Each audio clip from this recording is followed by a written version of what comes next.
frères et sœurs de toute religion, la paix soit sur vous. Assalamu alaikum. Cette vidéo est destinée à tous ceux qui pensent que l'islam n'est pas la religion de Dieu, et que Mohammed, paix et bénédiction soient sur lui, n'est pas un prophète de Dieu. Mais que dit la Bible à ce propos?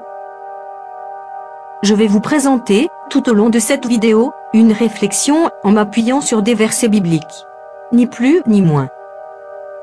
Rappelez-vous, lorsque Dieu s'adressa à Abraham, paix soit sur lui, suite à ses nombreuses prières, pour qu'il lui donne une descendance. Dieu lui a annoncé une bonne nouvelle. Il a exaucé ses prières. Dieu a fait 2 promesses à Abraham, la paix soit sur lui. Oui, 2 promesses. La première promesse concerne Isaac. La deuxième promesse concerne Ismaël. Commençons par la première promesse, où Dieu dit, dans le livre de la Genèse, chapitre 17, verset 19. Dieu dit, certainement Sarah, ta femme, t'enfantera un fils, et tu l'appelleras du nom d'Isaac. J'établirai mon alliance avec lui comme une alliance perpétuelle, pour sa postérité après lui. D'ailleurs, c'est le peuple préféré de Dieu. Comme le confirme le Coran, dans la sourate 2, verset 47. Israélites, rappelez-vous ma grâce que je fis descendre sur vous et que je vous avais préféré à tout l'univers. Mais cette alliance était-elle réellement perpétuelle, comme le confirme la Bible? Cette perpétualité n'est pas toujours synonyme de l'éternité, mais parfois dans la Bible, elle est synonyme d'une longue période. Mais, que signifie-t-il le mot perpétuel, dans la Bible? Est-ce le synonyme de toujours? Y a-t-il des exemples bibliques qui confirment que le fait de dire « toujours » signifie une très longue période, ou qu'elle est acquise sous certaines conditions? Si oui, mon interprétation est juste. Sinon, nous devrions alors reconnaître qu'effectivement, l'alliance n'est qu'avec les enfants d'Israël. Prenons le livre des Rois 2, chapitre 5, verset 27. Nous lisons ceci. La lèpre de Naaman s'attachera à toi, et à ta postérité, pour toujours. Pour toujours. Pour toujours. Et Géasi sortit de la présence d'Élisée, avec une lèpre comme la neige. Alors que nous savons que cette lèpre n'est pas éternelle. Nous savons d'après la Genèse, qu'Abraham a eu l'alliance de Dieu, à cause de ses bonnes actions. Genèse 26, versets 4 et 5. Je multiplierai ta postérité, comme les étoiles du ciel, je donnerai à ta postérité toutes ces contrées, et toutes les nations de la terre seront bénies en ta postérité, parce qu'Abraham a obéi à ma voix, et qu'il a observé mes ordres, mes commandements, mes statuts et mes lois. Par ce verset, nous comprenons qu'Abraham est vertueux, ce qui inclut qu'il n'est ni fornicateur, ni n'a commis un acte désagréable aux yeux de Dieu. Abraham a eu l'alliance de Dieu pour ses bienfaits et son obéissance à Dieu. Puis, cette alliance s'est propagée à Isaac. Mais cette alliance perdurera tant que les descendants d'Abraham garderont les commandements de Dieu. Genèse 18, verset 19. Car je l'ai choisi, afin qu'il ordonne, à ses fils et à sa maison après lui, de garder la voie de l'Éternel, en pratiquant la droiture et la justice, et qu'ainsi l'Éternel accomplisse en faveur d'Abraham les promesses qu'il lui a faites. Ceci est confirmé dans le Deutéronome, chapitre 7, verset 12. Si vous écoutez ces ordonnances, si vous les observez, et les mettez en pratique, l'Éternel, ton Dieu, gardera envers toi l'alliance et la miséricorde qu'il a juré à tes pères. Ces versets prouvent que l'alliance de Dieu avec Israël dépend d'eux. S'ils gardent les commandements de Dieu, elle restera avec eux. Sinon, l'alliance et la miséricorde sera rompues.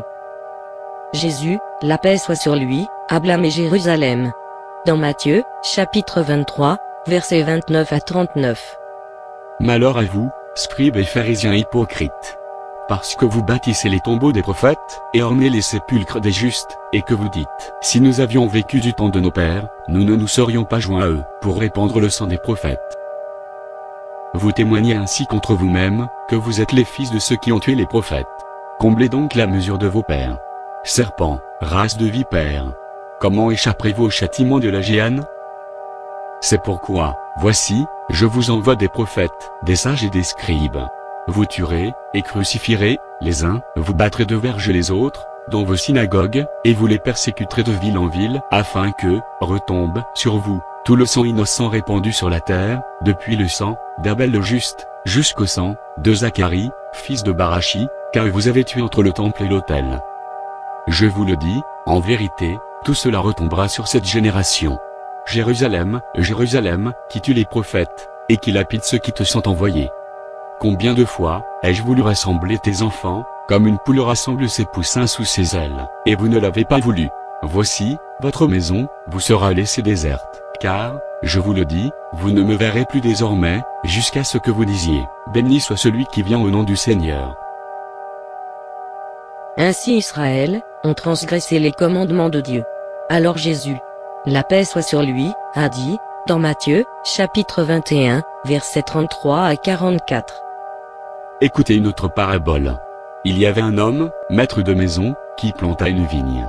Il l'entoura du nez, y creusa un pressoir, et bâtit une tour, puis il la ferma à des vignerons, et quitta le pays. Lorsque le temps de la récolte fut arrivé, il envoya ses serviteurs vers les vignerons, pour recevoir le produit de sa vigne. Les vignerons, s'étant saisis de ses serviteurs, battirent l'un, tuèrent l'autre, et lapidèrent le troisième.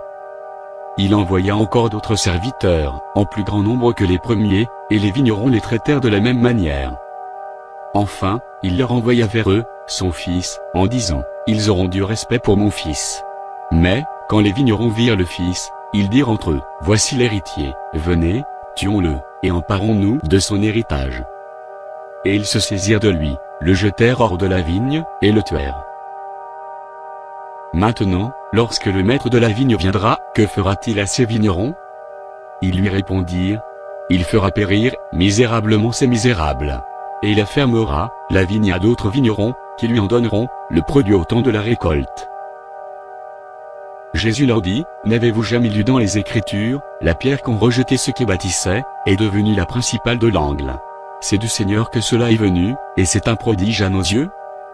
C'est pourquoi, je vous le dis, le royaume de Dieu vous sera enlevé, et sera donné à une nation qui en rendra les fruits. Celui qui tombera sur cette pierre, s'y brisera, et celui sur qui elle tombera, sera écrasé. En bref, le maître de la vigne, c'est Dieu. La vigne, c'est l'alliance prophétique de Dieu. Les vignerons, ce sont les Israélites. Les serviteurs, ce sont les prophètes, envoyés de Dieu.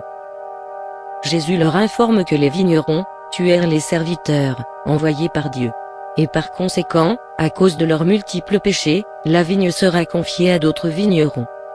Et qui dit la vigne confiée à d'autres vignerons, signifie automatiquement qu'il doit y avoir un serviteur, envoyé par le maître de maison, pour recevoir les fruits qui lui est dû dans cette nouvelle alliance, afin que l'ancienne alliance soit brisée, comme le confirme Jésus, la paix soit sur lui. Et qui est l'autre peuple qui est promis d'être béni? Nous nous retrouvons, donc, avec la deuxième promesse. Genèse, chapitre 17, verset 20. À l'égard d'Ismaël, je t'ai exaucé. Voici, je le bénirai, je le rendrai fécond, et je le multiplierai à l'infini, il engendrera 12 princes, et je ferai de lui une grande nation. Nous savons tous, que Dieu ne manque jamais ses promesses. Aussi je vous demande, quand est-ce que Dieu a-t-il rendu la postérité d'Ismaël, une grande nation? Et quand l'a-t-il béni?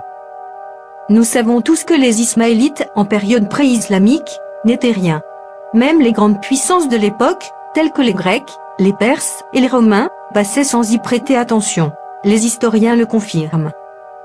Et qui est la personne qui a permis à la nation d'Ismaël de devenir une grande nation en moins d'un siècle?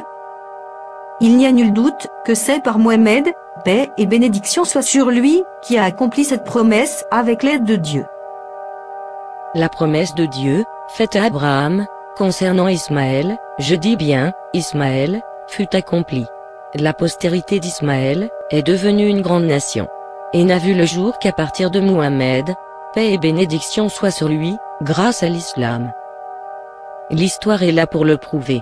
Dieu a respecté sa promesse, et a béni la nation d'Ismaël, par l'intermédiaire d'un homme, que vous considérez comme anti-Dieu, et par la religion, que vous justifiez par démoniaque.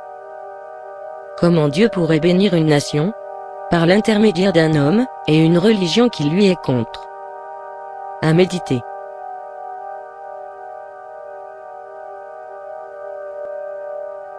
Merci à Chris Redfield. C'était Nour fils Abila. Que Dieu vous guide, et nous guide. À bientôt. Et si Dieu le veut. Salam.